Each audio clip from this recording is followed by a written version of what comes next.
Os planos de Deus e os planos dos homens. O coração do homem pode fazer planos, mas a resposta certa dos lábios vem do Senhor. Provérbios 16:1. A primeira aliança, um pacto de obras feito com Adão como representante de toda a humanidade, estabelecia que a desobediência traria inevitável morte. No entanto, mesmo quebrando o pacto, ao invés de exterminar o gênero humano e fazer da terra novos homens, o Criador concedeu uma subsistência ao ser humano caído, uma existência miserável e mortal, suficiente para conceder a salvação que ele já havia planejado. Deus fez uma opção pela vida. No entanto, como sabemos, foi exatamente o caminho de morte que o primeiro homem escolheu. O engano do diabo, que é o mesmo engano do pecado, foi travestir a morte de vida.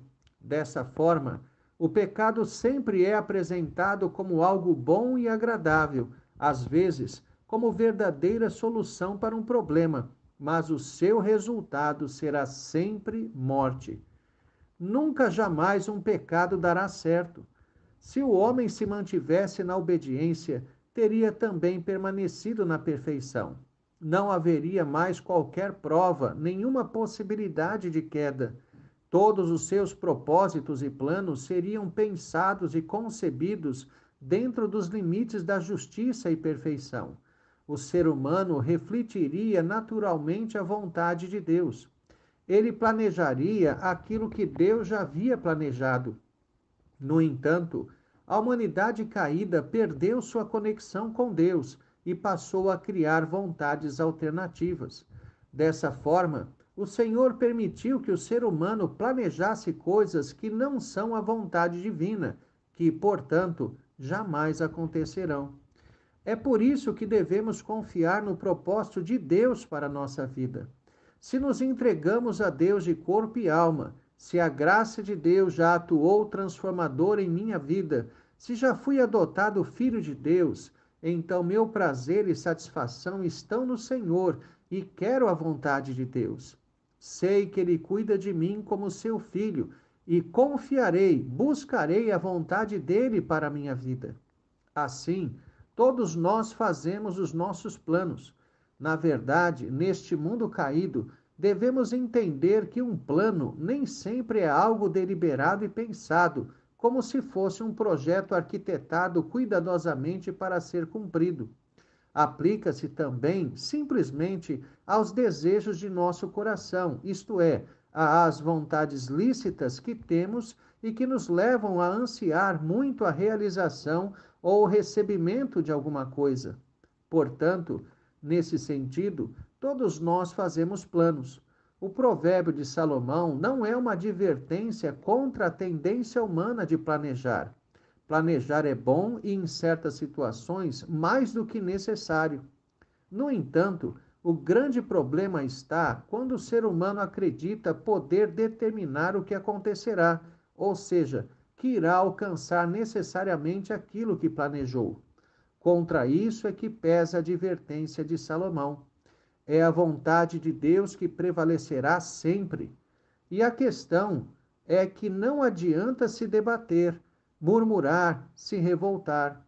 Não temos poder ou capacidade de determinar o que está à nossa frente, nem mesmo aquilo no que temos plena agência pelo que labutamos e trabalhamos.